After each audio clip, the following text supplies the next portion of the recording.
Pages breathe when you're not there. Turn the key, the shadows talk back. Midnight rings you if you're dead.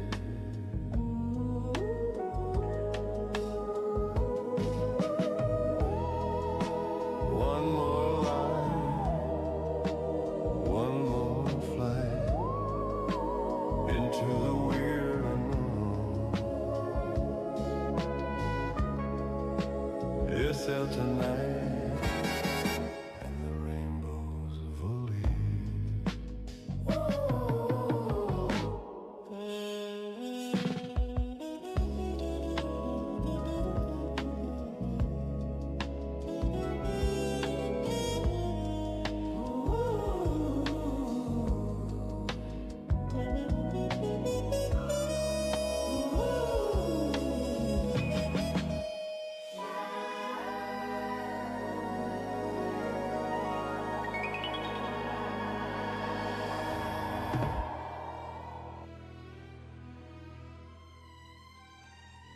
Good evening, and welcome to the shadows.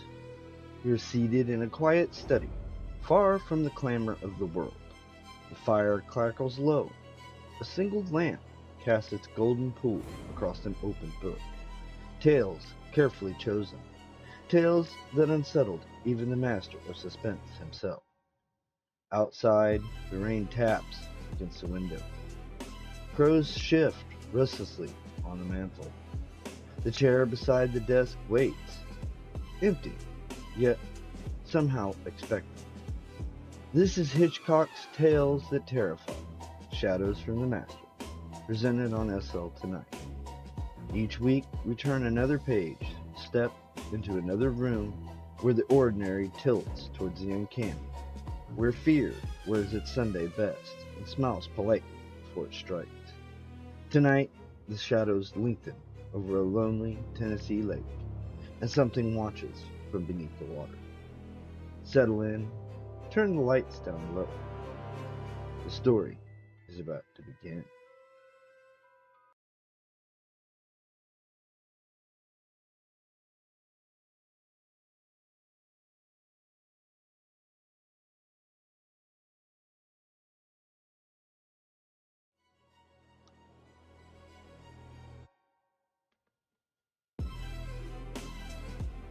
Good evening, citizens of the Divided Highway, and welcome to a very special episode 7 of Hitchcock's Tales That Terrify, Shadows from the Master on SL Tonight, where tonight we're revving up the satire in honor of Fritz Leiber's brilliant absurdity. We've gone full dystopian comedy for this one, exaggerated laws, gang warfare on the streets, and a twist that'll have you questioning your next crosswalk. From party horrors, we accelerate into X Marks the Pedwalk, by Fritz Leiber, a 1963 sci-fi satire from stories that scared even me. In the near future, where pedestrians, petties, and drivers, motorists, wage violent war, complete with bombings, graffiti insults like sidewalks for feet only, and ridiculous regulations banning mixed signals or neutral zones, a young couple navigates the chaos. But when laws escalate to absurd extremes, the satire bites hard on tribalism and escalation. Leiber's witty takedown of societal divides into pure gold. Hilarious, yet unnervingly relevant. Hitchcock's late 1940s saw him break free. Forming Transatlantic Pictures with Sidney Bernstein, he experimented boldly with Rope, 1948, his first color film, shot in real-time long takes to heighten tension in a confined apartment murder tale. Inspired by the Leopold Loeb case, it pushed boundaries of mid-post-war moral questions. His innovative spirit mirrors Leiber's genre-bending satire. Buckle up or lace your shoes. The madness begins.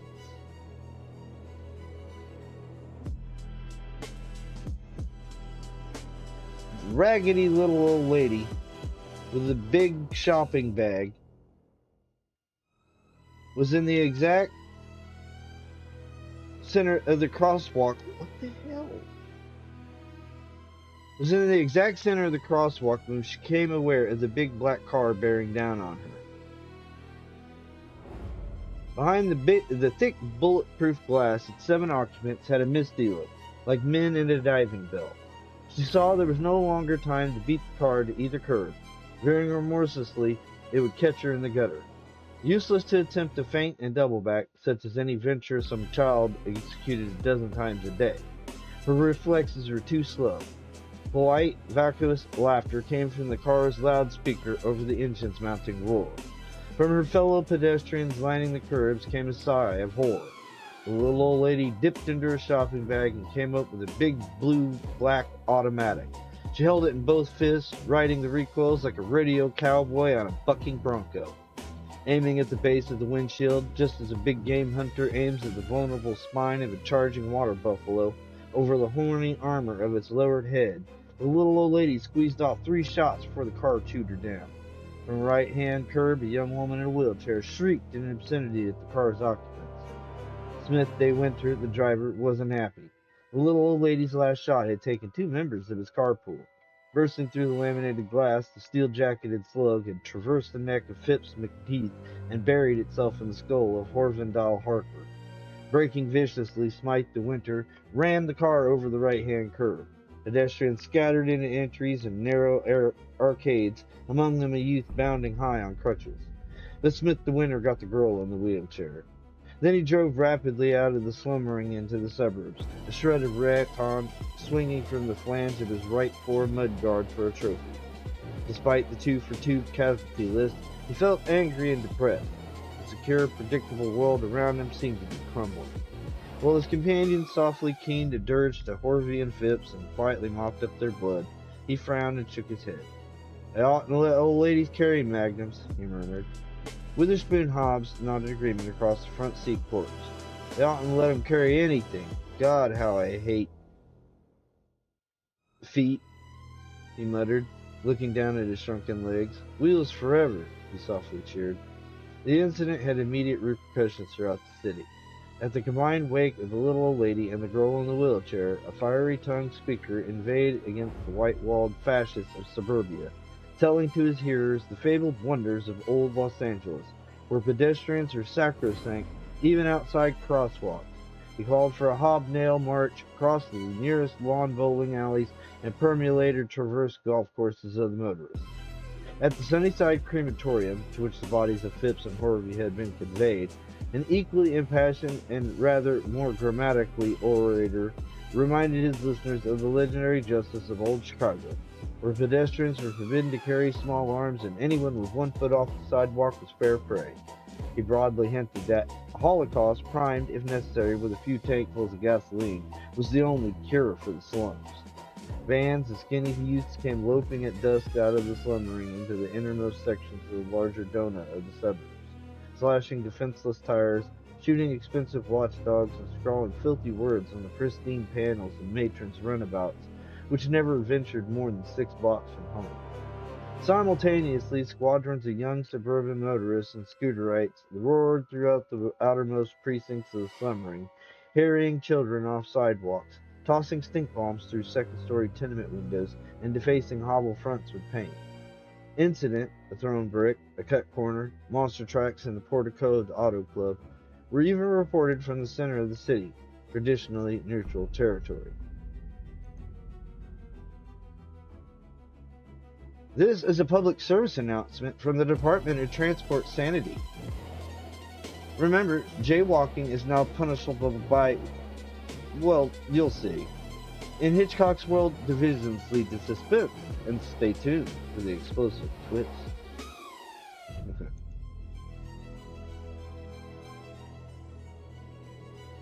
The government hurriedly acted, suspending all traffic between the center and suburbs and establishing a 24-hour curfew in the slumbering.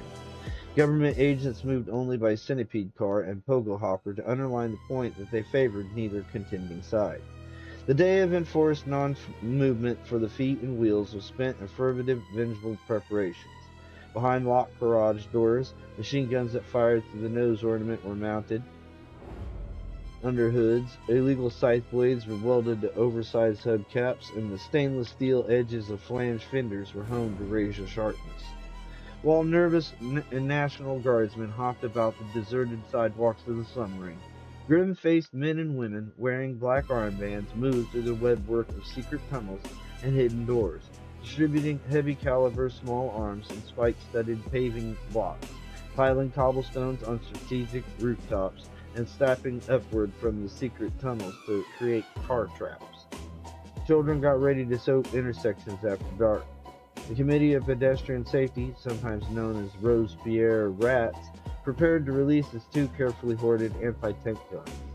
At nightfall, under the tireless urging of the government, representatives of the pedestrians and the motorists met on a huge safety island at the boundary of the slumbering in the suburbs. Underlings began a noisy dispute as to whether Smythe de Winter had failed to give a courtesy honk before charging, whether the little old lady had opened fire before the car had come within honking distance, how many wheels of Smith the cars had been on the sidewalk when he hit the girl in the wheelchair, and so on. After a little while, the high pedestrian and chief motorist exchanged cautious winks and drew aside. The red writhing of 100 kerosene flares and the mystic yellow pulsing of 1,000 firefly lamps mounted on yellow sawhorses ranged around the safety island, illumined two tragic, strained faces. "A word before we get down to business," Chief Motorist whispered. "What's the current SQ of your adults?" 41 and dropping, High Pedestrian replied, his eyes fearfully searching from side to side for eavesdroppers.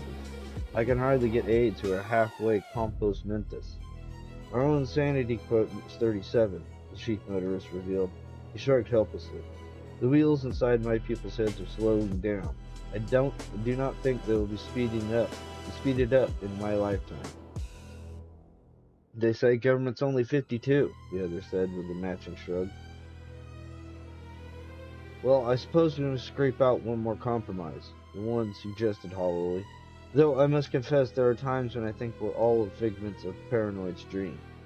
2 hours of concentrated deliberations produced the new wheel-foot articles of agreement. Among other points, pedestrian handguns were limited to a slightly lower muzzle velocity and to a .38 caliber and under, while motorists were required to give 3 honks at 1 block distance before charging a pedestrian in a crosswalk. 2 wheels over a curb changed the traffic kill from third-degree manslaughter to petty homicide. Blind pedestrians were permitted to carry hand grenades. Immediately the government went to work. New wheel-foot articles were loudspeakered and posted. Detachments of police and psychiatric social hoppers centipedal and pogoed through the slum rain, seizing outsized weapons and giving tranquilized jet injections to the unruly. Teams of hypnotherapists and mechanics scuttled from home to home in the suburbs and from garage to garage, enchanting a conformist serenity and stripping illegal armament from cars. On the advice of a rogue psychiatrist, who said it would channel off aggressions, a display of bullfighting was announced, but this had to be canceled when a strong protest was lodged by the Decency League, which had a large mixed wheel-foot membership. At dawn, curfew was lifted in the slum ring and traffic reopened between the suburbs and the center. After a few uneasy moments, it became apparent that status quo had been restored. Smith de Winter tooled his gleaming black machine along the ring. A thick steel bolt with a large steel washer on either side neatly filled the hole the little old lady's slug had made in the windshield. A brick bounced off the roof. Bullets pattered against the side windows. Smith de Winter ran a handkerchief around his neck under his collar and smiled. A block ahead, children were darting into the street, catcalling and thumbing their noses. Behind one of them limped a fat dog with a spiked collar. Smith Day suddenly gunned his motor. He didn't hit any of the children, but he got the dog. A flashing light on the dash showed him the right front tire was losing pressure. Must hit the collar as well. He thumbed the matching emergency air button and the flashing stopped. He turned towards Witherspoon Hobbs and said with a thoughtful satisfaction, "I like a normal, orderly world, where you always have a little success, but not champagne-heady. A little failure, but just enough to brace you." Witherspoon Hobbs was squinting at the next crosswalk. Its center was discolored by brownish stain ribbon tracked by tires.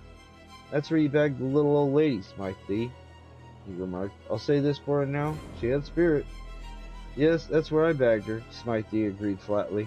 He remembered wistfully the witch-like face growing rapidly larger, the jerking shoulders and black bombazine, the wild, white-circled eyes. He suddenly found himself feeling this was a very dull day. And there it is. X marks Pedwalk, where societal splits accelerate to the hilarious duel, a masterful satire on how we divide ourselves. Leiber's foresight chills with laughs, much like Hitchcock's ironic edge. Rope's success led to Under Capricorn, 1949, another experiment in long takes, though commercial struggles taught independence risks. By 1950, Hitchcock refined his style, setting stages for 1950s classics. Anthologies captured that witty commentary on human folly. Did this satirical spin rev your engine? Comment your favorite absurd law. Next, Curious Adventure of Mr. Bond by Sidney Horlaire. Drive safe or walk rebelliously. Like, subscribe, comment, and good night.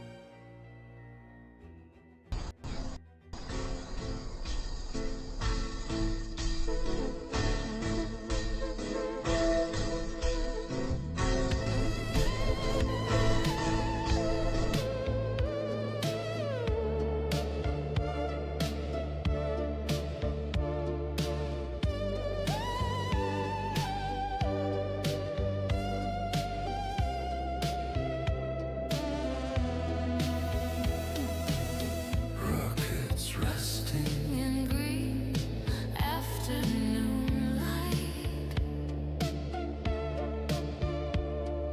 Typewriters dreaming all through the night.